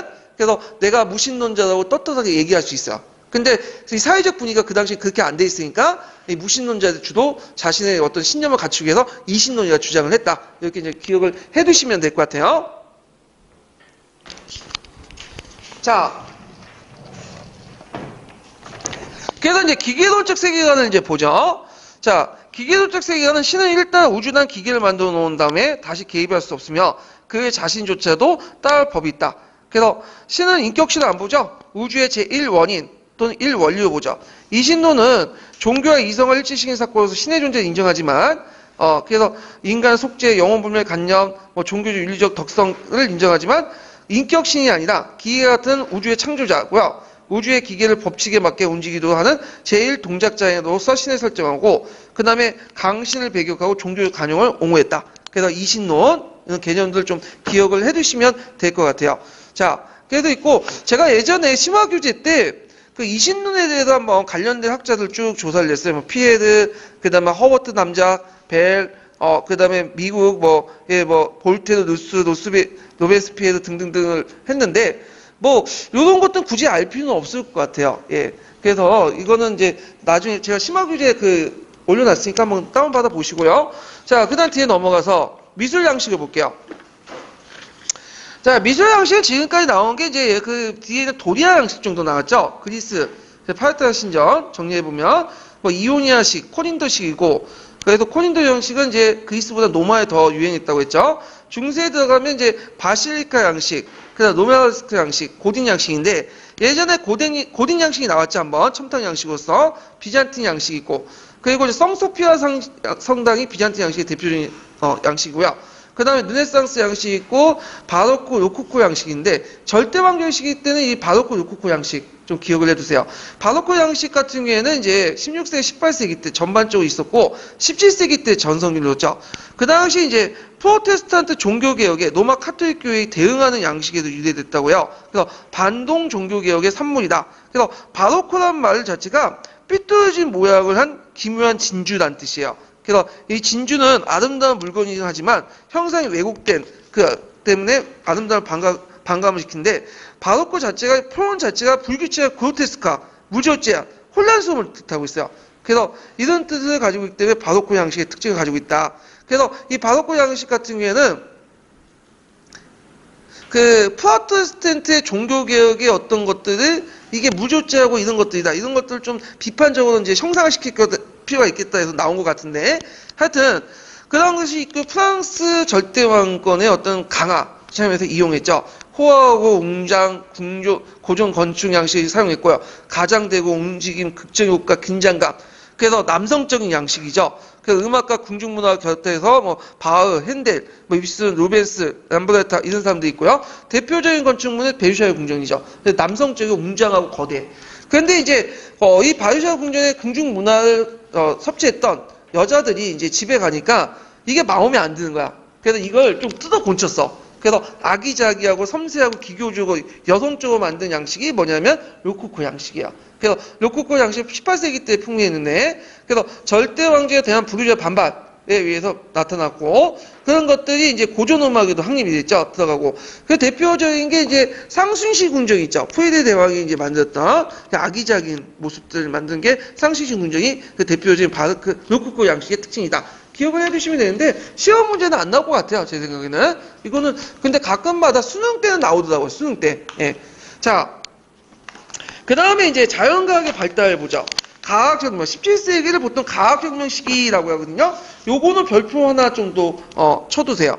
이 부분은 그 교과서 부분에 상당히 많이 할애를 했죠. 요즘에 그 책을 보니까. 그래서 17세기 때 과학혁명에 뭐 그 관련된 내용이 교과서에도 상당히 비중이 차지하고 있고, 그 특히 비상교육인가요? 그 비상교육 보면 그 과학혁명에 대해 되게 자세히 설명했어요. 그래서 지금 서계 있죠. 서계 내용보다도 훨씬 자세히 설명했어요. 이때 비상교육은 12년 개정을 기준으로 얘기한 거예요. 예. 그래서 이제 과학혁명은 17세기 때 이제 형성됐고, 이때를 이제 천재세기라고 하죠. 그래서 자연과학 분야에서 이루어진 과학적 업적을 총괄했고, 이때 이제 항일 때 이제 원칙들, 이런 탐구 방법이나 이런 것들이 근대과학의 큰 확립에 큰 영향을 주고 정신과 의식에 큰 혁명을 일으켰다. 예. 그래서 새로운 파라다임을 제시했다. 그래서 종전에 어떤 그 중세적 파라다임이 아니라 사물을 바라보는 그 파라다임의 근대적 파라다임을 제시했다. 그래서 코페르니쿠스 어떤 전환을 제시를 했다. 이렇게 보시면 되겠죠. 자, 과학혁명이 형성됐던 배경을 보면요. 일단 방법론이라는 것은 이제 대표 영역법이나 기납법 이런 것들이죠. 그걸 실천할 수 있는 기구와 수단들이 발달했죠. 예. 그래서 이제 절대주의 체제에 또 후원을 받았어요. 그래서 그 당시에 절대주의 체제에서 절대 왕권들은 그 당시에 이제 과학을 육성한다는 명분으로 각종 아카데미들을 학소원을 만들고 거기에서 이제 과학자를 유치해갖고 뭐냐면 과학기술을 이제 연구하도록 하죠. 그리고 이걸 바탕으로 해서 자신의 어떤 권위를 가시하고 국방력 이런 것들을 강화시키려고 했죠. 그래서 이제 이렇게 있고, 그 다음에 방법론은 프란시스 베이컨의 기납법. 그래서 프란시스 베이컨 앞에 노즈 베이컨도 있죠. 예, 노즈 베이컨을 계승해갖고 이제 프란시스 베이컨이 기납법인데, 기납법 여러분 다 아실 거야. 구체의 경험을 통해서 뭘 찾아내는 거야? 원리를 가정하죠. 그러니까 경험주의에 바탕한 건데, 요건 주로 어디에 해당할까? 영국이 발달됐어. 영국은 경험론이 되게 발달 나라야. 그러다 보니까 이제 이런 방법론이 나왔고요. 그걸 하려면 뭐예요? 과학 기구들이 필요하죠. 관찰과 실험을 할 수 있는. 그래서 그 당시 렌즈가 발견됐고, 네덜란드에서. 그 다음에 만원경이 있죠? 만원경에서 천문학이 할 수 있는, 경험 관찰할 수 있는 것들인데, 이 만원경을 발명한 사람이 갈릴레이야. 갈릴레이. 그래서 현미경, 기하계, 이런 것들이 과학기구가 만들어졌고, 그 다음에 이제 국가의 이제 절대 왕권의 후원을 받아서 학회가 설립되죠. 그래서 영국 같은 경우에는 이제 왕립협회가 만들어지고, 프랑스는 과학 아카데미, 이런 여러 가지 학회들이 만들어졌다. 이렇게 이제 보시면 돼요. 그 다음에 과학적인 여러 가지 형상들을 관찰하고, 그래서 이 관찰한 거를 뭔가 증명을 해갖고 이제 정리를 하려면 뭐가 필요해? 수학이 필요하죠. 그래서 수학이 발달돼. 그러니까 데카르트나 뉴턴이나 라이프치는 다 그 경험한 것들을 바탕으로 수학을 정리한 거야. 예. 그래서 이렇게 있고, 데카르트는 이제 여러분들 알다시피 그 프랑스의 철학자이면서 수학자 이 사람은요. 예. 무슨 법을 제시했죠? 영역법을 제시했고, 그 다음에 인식론 측면에서 합리론을 제시했죠. 이건 나중에 좀 얘기를 했고요. 얘기하고요. 자, 그 다음에 지동설이 이제 있죠. 그래서 케플러, 갈릴레이 뭐 등등 해서 중세적 세계관이 부정돼 나갔다. 이렇게 이제 보시면 되고요. 자, 그 다음에 뉴턴을 볼게요. 자, 이 뉴턴은 되게 중요하죠. 그래서 뉴턴은 별표 2개 쳐놓으세요. 뉴턴은 예전에 시험문이 나왔기 때문에. 자, 그래서 이제 이 뉴턴을 이제 설명하기 전에 그 당시에 이제 과학의 탄생에 대해서 좀 연구를 할 필요가 있어요. 우리가 근대과학이라는 것들이 언제 형성되냐면 17세기 때 형성됐다고 하거든요. 근데 이 17세기 때 형성됐던 근대과학을 완성한 사람이 뉴턴이에요. 이 뉴턴은 만류인류 법칙을 제시했을 뿐만 아니라 이 만류인류 법칙을 통해서 그 연구하는 과정에서 오늘날만 근대적 어떤 그 과학 연구 방법도 같이 제시했어요. 그래서 이제 후대에 큰 영향을 미치게 되는데, 자, 예전에는 과학이란 말은 없었어요. 과학은 가학은 뉴턴 이후에 나타나는 말이고, 예전에는 가학의 어떤 철학적 기반, 그 학문적 기반이 됐던 게, 보면 두 개가 있었죠. 하나가 철학이죠, 철학. 철학. 그 다음에 또 뭔가 만들어야 되잖아요, 가학은. 생산하고 기술이 있었죠. 그래서 철학자와 기술자가 오늘날 가학자의 역할을 좀 했어요. 예. 근데 문제는 철학자들은 항상 뭐만 해? 사색만 해. 사고만 해. 그냥 머릿속에 뭐 내피셜만 하는 거야. 막 이게 어떻고 개념이 어떻고 막 머릿속에 떠들어대는 거야. 근데 이제 그리고 이걸 또 뭐냐면 수학적으로 또 증명을 하죠. 이런 식의 이제 하는 거예요. 그래서 이제 있고 기술자들은 특징이 뭐냐면 만들기만 해. 만들기만. 예. 그래서 얘네들은 주로 이제 사고보다는 만들다 보면 경험이 쌓일 거 아니야. 그래서 경험을 통해서 뭐냐면 기술자들은 여러 가지 물건들을 만든단 말이야. 근데 문제는 경험을 통해서 계속 만들면 한계가 있어. 한계가. 왜냐 근본적인 변화를 못 일으켜. 어떤 것들을 연구하고 어떤 근본적인 원동력 찾고 동력을 찾고 뭐 전기 사용법이라든지 여러 가지 법칙들을 알아야지 그 기술에 응용해서 있어가지고 그 기술의 속도가 빨라질 거 아니에요. 근데 경험에만 의존하다 보면 그게 잘 안 돼요. 예. 근데 이 뉴턴이 왜 위대하냐면 이 뉴턴이 예전에 철학자들은 계속 사색만 하고 사고하고 수학적으로 증명하려고 했죠. 그리고 기술자들은 경험에서 계속 새롭게 만들려고 했잖아. 근데 이 사람은 이거 두 개를 합쳐진 거야. 그래서 이 두 개의 과정을 합쳐서 가학이라는 오늘날 근대 가학을 완성을 시킨 사람이 이 사람이에요. 네. 그래서 이제 어떤 식으로 이제 완성을 시켰냐? 자, 이 사람은 제시한 게 뭐죠? 만류인주의 법칙이죠. 이 만류인주의 법칙은 이제 여러분들 가학 시간에 배운 것처럼 중력이라는 게 있죠. 중력이 서로 끌어당기면서 이제 생긴 거잖아요. 그래서 그 중력이 있고 중력이 이제 크면 클수록 그 옆에 있는 이제 작은 물질들이나 이런 것들을 다 끌어들이잖아. 예. 그래서 이제 이 사람이 이걸 어떻게 이제 발견했냐면, 자, 이 사람은 가만히 있다가 사과가 떨어지는 걸 봤어요. 사과가. 그러니까 우리는 사과 떨어지면 아이 그냥 하고 넘어가잖아. 근데 이 사람은 당연한 걸 낯설게 하기로 이제 본 거죠. 딱 보니까 왜 사과가 떨어질까? 아, 이거 보니까 떨어지는 중력이 있어서 그런다. 왜? 지구라는 그 큰 게 있으면 여기 사과가 있잖아. 사과나무가. 사과도 뭐 때문에 떨어진 거죠? 지구의 중력에 의해서 떨어지는 거냐. 지구가 크고 사과가 작으니까 중력이 떨어진 거 아니에요? 예. 그러면 이 형상을 단지 여기에서만 끝나는 게 아니라 뭐죠? 요걸 이제 다시 밀물과 썰물이 왜 일어나냐? 이것도 해석할 수 있죠. 왜? 달의 중력에 의해서 일어나는 거죠. 달이 지구를 도는 것도 뭐 때문에 거야? 중력이 일어나는 거죠. 그리고 또 지구가 태양을 도는 것도 뭐죠? 중력 때문에, 태양의 중력 때문에 우리가 도는 거 아니에요? 그러니까 개별적인 형상들, 그러니까 이제 아까 말했던 사과나무에서 사과 떨어지는 형상과, 그 다음에 밀물과 썰물의 형상과, 그 다음에 지구가 뭐냐면 태양을 도는 형상들, 개별적인 형상이지만 그 속에 뭘 찾아내는 거야? 보편적 법칙들을 찾아내는 거죠. 뭘 통해서? 예, 이 사람이 사색을 통해서 이거 한 형상을 보고 사유라는 가설을 만드는 거야. 그리고 이 가설을 또 뭐냐면 또 증명을 하죠. 다른 데서 한번 다 중력이 어떻게 비치나 그리고 경험을 해. 그리고 나서 그것을 결론을 딱 내리고 나서 그 다음에 수학적 정리해서 제시를 해버린 거야. 그러면 종전에 철학자들이 사색만 했고 기술자는 경험만 했잖아. 그걸 어떻게 해죠? 같이 합쳐놓은 거예요. 그래서 가설 설정에는 철학자의 어떤 사색이 필요하고, 그리고 검증할 때는 기술자의 경험이 필요하고, 그리고 이걸 정리해가지고 한 것은 수학자들의 어떤 수학적 능력이 필요한 거죠. 그래서 이렇게 가설 검증, 자료 수집, 그 다음에 결론 일반화, 오늘날 그 근대과학의 어떤 뭐냐면 그 논리 제시 방법을 누가 만들었냐면 이 뉴턴이 만든 거야. 예, 그 뉴턴이 위대한 거예요. 그래서 과학혁명을 이끌어냈다. 이렇게 좀 기억을 해두시면 돼요.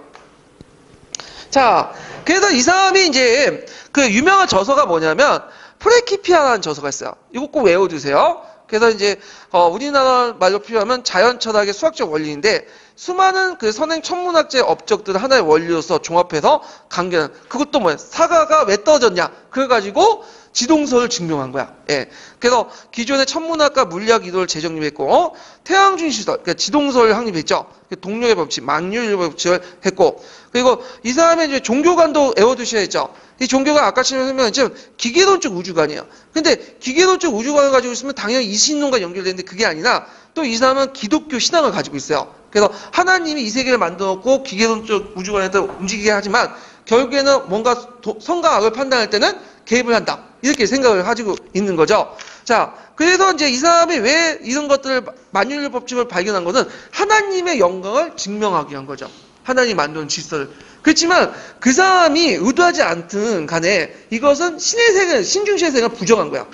인간도 이제 보편적 법칙을 찾아서 그걸 또 뭐냐면 신이 만든 자연을 역행하고 개조할 수 있다. 이런 이제 인간 중심적 어떤 사고 방식을 낳게 하는 거죠. 자, 하여튼 의의를 보면 그 당시 아까 얘기했죠. 수학 공식, 과학적 사고의 진행 정체와 설명 방식을 제시해서 근대 과학적인 어떤 방법을 제공했다. 그래서 데카르트의 영역법과 그 다음에 실험 방법을 조화 여겼고 이런 것도 있고 그 다음에 추상적 이론과 경험적 증거를 동시에 했다. 그러니까 아까는 철학과 기술을 통합을 시킨 거야. 이 사람이. 그리고 강학 발달에도 큰 영향을 줬다. 이런 의의가 있고요.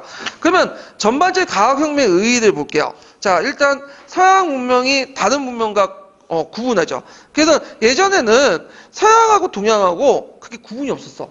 근데 이제 이때부터는 동양은 이제 과학을 못하니까 기술만 발달한 거, 철학만 발달하고 관념적으로 놀고. 근데 서양 같은 과학과 기술과 그 다음에 이제 철학이 결합되면서 철학적 사회가 기술의 경험과 관점이 결합되면서 과학이 만들어지면서 서양 문명이 동양 문명을 앞질 수 있는 배경이 되죠. 예. 그래서 기술 발달도 더 빨리 일으킬 수 있죠. 이렇게. 자, 그 다음에 합리주의를 강화 발전시켜. 합리주의라는 건 말한 것처럼 어떤 거예요? 이 세계는 보편적 법칙이 있고 보편적 법칙을 알면 인간 세계는 더 풍요롭게 할 수 있다. 이런 것들이죠. 그래서 이제 우주와 자연의 외관상 혼란과 불규칙성에 불구하고 합리적인 보편적인 걸 찾기 시작해요. 그래서 인간의 이성을 또 파악하고 생산적 조작, 그러니까 인간이 원하는 방향을 이용할 수 있고 결국에 신중심의 세계를 붕괴시키는데 결정적인 타격을 주고 이게 자연 세계뿐만 아니라 인간 세계에도 합리주의가 있다. 보편적 법칙이 있다. 이런 것들이 뭐예요? 자연법이죠. 그래서 이 자연법을 제시하고 나서 이것을 이제 계몽사상이나 프랑스 대혁명 이런 것과 또 연결될 수가 있겠죠.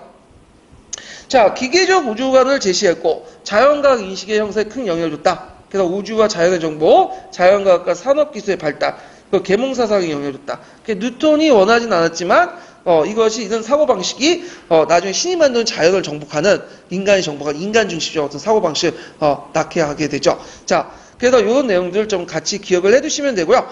아까 얘기한 과학혁명과 관련된 건 12년 개정 교과서 보면 비상교과서가 있어요. 거기 비상 세계사 교과서 잘 되어 있으니까 한번 읽어보시는 것도 괜찮을 것 같아요. 자, 그러면 이제 관련된 기출문제를 이제 풀어볼게요. 자, 뉴턴과 관련된 기출문제를 이제 보면 219페이지, 636번을, 636페이지, 이게 636페이지인가? 잠깐만요. 219페이지 펴보세요.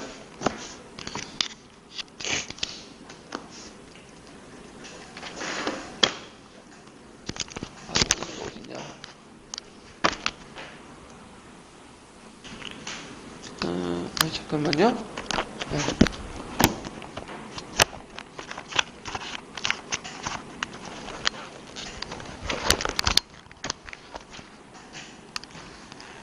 자, 밑줄신 나에 대한 설명으로 적절한 것을 보기에 있는데 고시오. 이렇게 있는데, 자, 여기서 고대인들은 자연적 세계에 대한 탐구하면서 기계과학에 대한 많은 설명을 한 이후에 근대인들이 자연현상을 수학적 법칙에 종속시켜 많은 노력했다. 나는 이 학술 저서에서 수학을 더욱 발전시켰다. 1권에 보면 수학적으로 증명된 명제들에서 천체 형상, 즉 태양과 행성들이 서로 끌어들이는 인력, 중력이죠. 그리고 다른 명제를 통해서 이러한 인력들로부터 행성이나 해성, 달, 그리고 바다의 움직임을 추론했다. 나는 이와 같은 기계적 원리로부터 추론을 통해 나머지 자연현상을 파악할 수 있었다. 그래서 개별적인 형상 속에서 뭘 끌어내는 거, 보편적 원칙을 끌어내는 거죠. 그래서 이제 여기 나는 누구겠어요? 이 사람은 뉴턴이죠. 자, 그래서 뉴턴도 그 당시의 과학자처럼 우주를 거대한 기계론적 세계를 가지고 있었어요. 예. 그 다음에 그렇지만 있고 그래서 자연과학 연구의 수학의 중요성을 강조해 관찰과 실험은 낮게 평가했다. 아니죠. 이 사람은 수학도 강조했고 관찰과 실험도 강조했어. 예. 그래서 수학만 강조하는 사람은 누구냐면 데카르트예요. 영역법을 주장했던. 그 다음에 이제 디귿은 코페르니쿠스에 제기된 천문학과 물리학의 주요한 문제와 연구 성과 수학 공식으로 종합해 이론했다. 맞죠? 그 다음에 우주는 궁극적 비기계적 원리에 종속되고 주장함으로써 기성적 우주관과 이 사람은 이신론을 안 믿었다고 했죠? 예, 그래서 기독교 신앙의 조화를 시도했다. 맞죠? 그래서 기읒, 디귿, 니귿. 답은 3번이에요. 3번. 아니, 답은 4번이죠. 4번. 예. 그래서 이렇게 해서 이제 한번 과학혁명을 이제 봤고요. 그 다음에 관련된 이제 그 총괄평가 문제를 이제 풀어볼게요. 총괄평가 문제 보면요.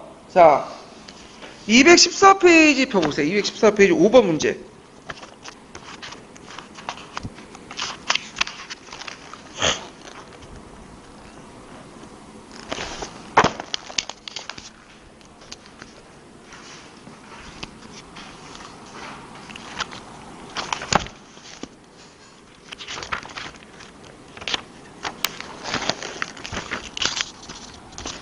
자, 가와 다의 사료는 유럽의 과학혁명을 이끌었던 지동설과 관련된 것이다.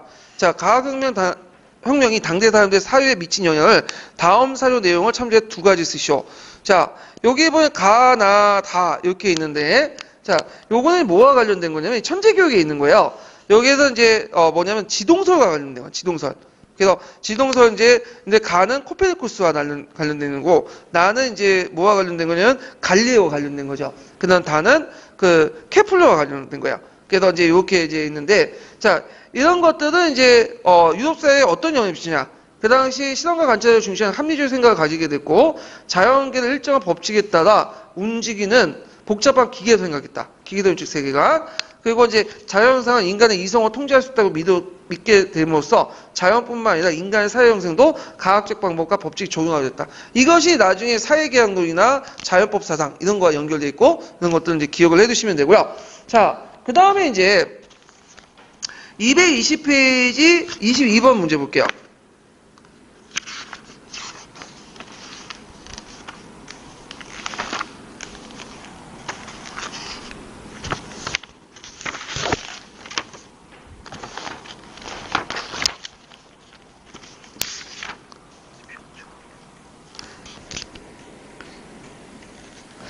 자, 22번을 보면, 이거는 뒤에 좀 얘기를 할 건데, 일단은 이제 볼게요.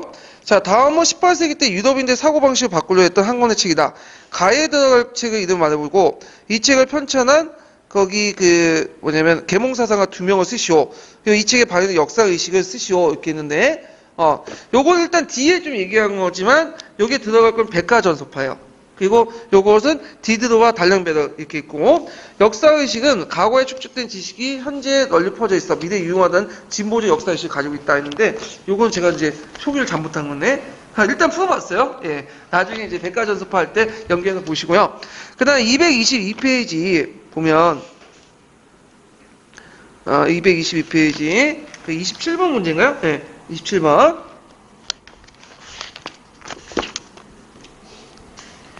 자, 다음 뉴턴이 전수한 그 책의 명칭을 써보고 밑줄진 심의 원인은 뉴턴은 무엇이라고 생각했는지 말해보시오. 그리고 당시 일반적인 과학자, 세계관대 우주관 내용을 서술해보고 과학혁명의 영향을 두 가지 말해보시오. 자, 여기에서 이제 뉴턴이 책이 썼던 그 유명한 책 있죠? 프린키피아 외워두시고요. 심의 원인은 이 사람은 독실한 그 신자이기 때문에 중력의 원인을 뭘로 봤냐? 근본적인 원인은 신의 의지로 온 거야. 예, 신의 의지.